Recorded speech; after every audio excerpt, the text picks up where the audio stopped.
নমস্কাৰ বন্ধু বান্ধৱীসকল, আজি মই আপোনালোকৰ বাবে লৈ আহিছোঁ এইডাল যে গহনা, অসমীয়া গহনা, আৰু এইফালে এই যে কাণফুলিযোৰ মই কিদৰেনো মই পিন্ধি থকা অসমীয়া গহনা বনাইছোঁ আপোনালোকক ভিডিঅ'টোত দেখাম বুলি ভাবিছোঁ। এয়া গহনাডাল কেনেকুৱা লাগিছে আপোনালোকে কমেণ্টত ক'ব। মই নিজ হাতেৰে বনাইছোঁ। আপোনালোকেও বিহুৰ বাবে নিজৰ বিহু কাপোৰযোৰ লগত মিলাই ঘৰত ধুনীয়াকৈ এনেধৰণৰ গহনা বনাব পাৰে। আৰু ভিডিঅ'টো স্কিপ নকৰাকৈ একেবাৰে শেষলৈকে চাই যাব, তেতিয়া আপোনালোকেও ঘৰত এনেধৰণৰ গহনা বনাব পাৰিব। তেনেহ'লে বলক মই আজি গহনাডালনো কিদৰে বনাইছোঁ আপোনালোকক তাকেই দেখাওঁ। এয়া প্ৰথমে মূলডিত লৈছোঁ, আৰু এয়া যে কাপোৰ আনোতে আমি কিছুমান ডাঠ কাগজ আহে ন, ষ্টিকাৰ আহে, সেই ষ্টিকাৰ লৈছোঁ। আৰু মই কেঁচি এখনে এটা জোখত ধুনীয়াকৈ কাটি লৈছোঁ। এয়া এনেধৰণে কাটি ল'ব, মই দেখুওৱা ধৰণে আপোনালোকে কাটি ল'ব। আপোনালোকৰ লগত যদি এনেধৰণৰ কাৰ্ড নাই ন, তেনেহ'লে ডাঠ কাগজ আপোনালোকে ল'ব পাৰে। আপোনালোকে গহনাটো যিমানটো জোখত বনাওঁ বুলি ভাবে সিমানটো জোখত ধুনীয়াকৈ কাটি ল'ব। এয়া মই কটা হৈ গ'ল। এইফালে কাণফুলিযোৰ বনাবৰ কাৰণে মই এনেধৰণৰ সৰু সৰু ষ্টিক লগাই দিছোঁ। আপোনালোকে কাঠৰ দোকানত কাণফুলিত লগাবৰ কাৰণে ষ্টিক বিচাৰিলে দি দিব। আৰু এইফালে মূলডিতৰ পেকেট যে আছিলে, সেই পেকেটটোৰ ভিতৰত এনেধৰণৰ আপোনালোকে সৰু সৰু দুটা পেকেট পাব, আৰু দুইটা পেকেট আপোনালোকে মিক্স কৰিব লাগিব। দুইটা উলিয়াই মিক্স কৰি ল'ব। মই আৰু লগত যিহেতু এইটো অলপ আঠাৰ টাইপৰ হাতত লাগি যায়, সেইটো কাৰণে আপোনালোকে অলপ পাউডাৰ মিক্স কৰি ল'ব, তেতিয়া হাতত লাগি নধৰে। মই এনেদৰে মিক্স কৰি ল'লোঁ। এই কাগজখনৰ ওপৰত আমি এই ক্লেটোৰ বহাই দিম, ধুনীয়াকৈ লগাই দিম। চাই যাবচোন কিদৰে লগাই গৈছোঁ, একেবাৰে সহজ হয়। আপোনালোকে ঘৰত এনেধৰণৰ গহনা কম সময়ত কম খৰচত বনাই ল'ব পাৰে।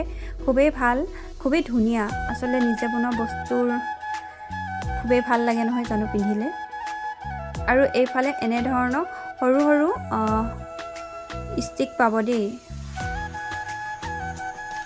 আপোনালোকে গহনা বনাবৰ কাৰণে কাঠৰ দোকানত গ'লে এনেধৰণৰ সৰু সৰু, নহ'লে তাঁৰ থাকে, আপোনালোকে তাঁৰ আনিও বনাই ল'ব পাৰে। মই কিন্তু ডাইৰেক্ট ৰেডিমেড লৈ আহিছোঁ।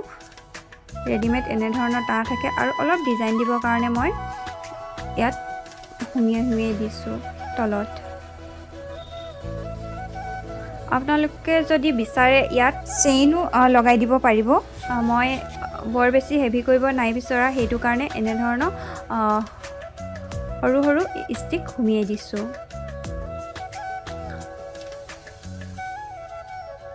এইফালে মই 5টা ষ্টিক দিছোঁ। আপোনালোকে নিজৰ মনৰ ইচ্ছাৰে ডিজাইন দিব পাৰে। আৰু এইফালে দুডাল দিব লাগিব। ইয়াত কিয় দিছোঁ আপোনালোকে গোটেই ভিডিঅ'টো চাই যাবচোন, তেতিয়া গম পাই যাব। আপোনালোকে যিমান পাৰে গহনাটো মিহি কৰিবলৈ চেষ্টা কৰিব। খুব হাতেৰে পাউডাৰ দি মোহাৰিব, তেতিয়া মিহি হ'ব। আৰু এইফালে আৰু অলপ ক্লে উলিয়াই কাণফুলিযোৰ বনাবৰ কাৰণে আমি এনেধৰণৰ দুটা গোল কৰি ল'ম ক্লেখিনি। যিহেতু হাতত অলপ লাগি ধৰিছিল, সেইটো কাৰণে পাউডাৰ অলপ উলিয়াই ধুনীয়াকৈ গোল কৰি ল'লোঁ। আৰু ইয়াৰ ওপৰত ক্লেটো লগাই দিম, ধুনীয়াকৈ লগাই দিব এনেদৰে।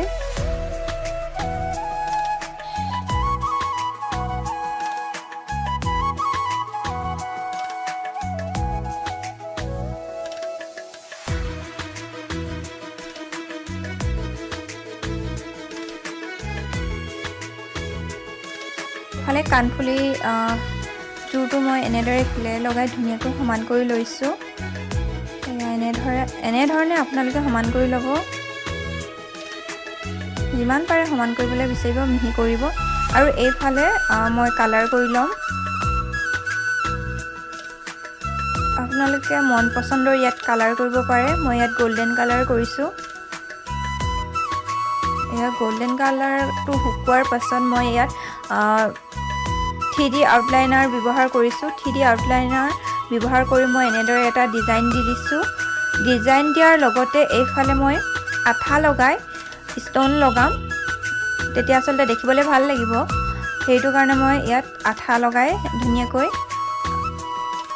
ষ্টন লগাই দিছোঁ। এনেদৰে আপোনালোকে আঠাবিলাক লগাই যাব আৰু লগতে ষ্টনবিলাক হাতত অলপ পানী লৈ এনেদৰে আঙুলিটোত অলপ পানী লগাই ষ্টনৰ ওপৰত এনেদৰে চুই লগাই যাব ধুনীয়াকৈ। এয়া মই ধুনীয়াকৈ লগাই দিছোঁ, সম্পূৰ্ণকৈ লগাই দিয়া হৈ গ'ল। আৰু এইফালে কাণফুলিৰ যোৰটো মই ঠিক তেনেদৰে আউটলাইনাৰ দি পিনি আউটলাইনাৰটো শুকোৱাৰ পাছত আঠা লগাই ষ্টন লগাই দিছোঁ এনেদৰে। আপোনালোকে ইয়াত ষ্টনৰ সলনি ফেব্ৰিক কালাৰ নতুবা আপোনালোকে নেইল পলিচো ধুনীয়াকৈ লগাই দিব পাৰে, তেতিয়াও এটা বহুত ধুনীয়া শ্বাইনিং আহে, দেখিবলৈ ভাল লাগে। তথাপি মই ভাবিলোঁ যিহেতু ষ্টন লগাবলৈ একেবাৰে সহজ হয় ন, সেইটো কাৰণে ষ্টনে লগাই দিছোঁ। আপোনালোকে এই যে দেখিছে ষ্টনটো কাষে কাষে বগা বগা যে হৈ গৈছে, সেই আঠাখিনি আপোনালোকে শুকোৱাৰ পাছত ধুনীয়াকৈ ষ্টনটো জিলিকি পৰিব, সেই বগা বগা দাগটো নাথাকে, তাত ধুনীয়া হৈ পৰিব। আপোনালোকে ঘৰতে কাপোৰবোৰৰ লগত মিলাই মিলাই এনেধৰণৰ গহনা ঘৰতে বনাই ল'ব পাৰে। যিহেতু গহনা ইমানকৈ কিনি থকা নহয় ন, কাপোৰ যিমান কিনা হয় গহনা সিমান কিনা নহয়, সেইটো কাৰণে আপোনালোকে প্ৰত্যেকযোৰ কাপোৰ লগত এনেদৰে ঘৰত বনাই বনাই ধুনীয়াকৈ পিন্ধিব পাৰে। আৰু যদি আজি ভিডিঅ'টো চাই ভাল পালে তেনেহ'লে লাইক কমেণ্ট শ্বেয়াৰ কৰিব। আৰু যদি ভিডিঅ'টোৰ পৰা কিবা এটা শিকিব পাৰিছোঁ বুলি ভাবিছে তেনেহ'লে চেনেলটো ছাবস্ক্ৰাইব কৰাৰ লগতে কাষতে থকা বেল আইকনটো অন কৰিব নাপাহৰিব, কিয়নো মই দিয়া ভিডিঅ'বিলাকৰ আপোনালোকে ন'টিফিকেশ্যনসমূহ পাই থাকিব। এয়া মোৰ এপাত কাণফুলি হৈ গৈছে বনোৱা, আৰু আনফালে মই আন পাত কাণফুলিও মই ঠিক একেটা প্ৰচেছতে বনাই ল'ম। আৰু এইফালে মই এতিয়া এই গহনাখিনিত বাৰ্নিছ কৰিব লাগিব, সেইটো কাৰণে মই বাৰ্নিছৰ ডিবাটো খুলি লৈছোঁ। আৰু এতিয়া ইয়াত মই গহনাখিনি সুমিয়াই দিছোঁ।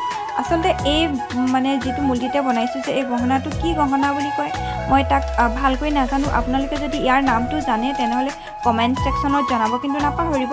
আনফালে এয়া মই মণি গুঠিবৰ কাৰণে এয়া গল্ডেন কালাৰ মণি লৈছোঁ, আৰু এডাল পাৰপিন ৰছী হয়, এয়া প্লাষ্টিকৰ হয়, তাত মই ধুনীয়াকৈ সুমিয়াই দিছোঁ। আৰু আপোনালোকে যদি মই ভালদৰে দেখুওৱা নাই বাৰু কিদৰে সুমিয়াইছোঁ, কেনেকৈ সুমিয়াইছোঁ।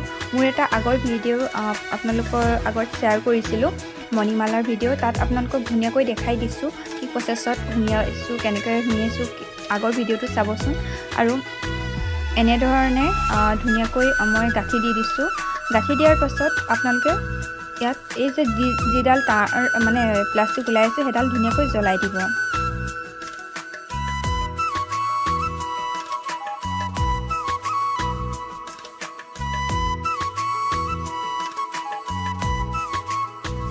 আৰু এইফালে মই এনেধৰণৰ ৰছী লৈছোঁ, ৰছীডাল ধুনীয়াকৈ বান্ধি দিম। এতিয়া দেখিছেনে কিদৰে বান্ধিছোঁ, ঠিক এনেদৰে বান্ধি দিব, মই দেখুওৱা ধৰণে আপোনালোকে বান্ধি দিব। আৰু এয়া বান্ধি হৈ গ'ল, এয়া মোৰ কমপ্লিট ৰেডি হৈ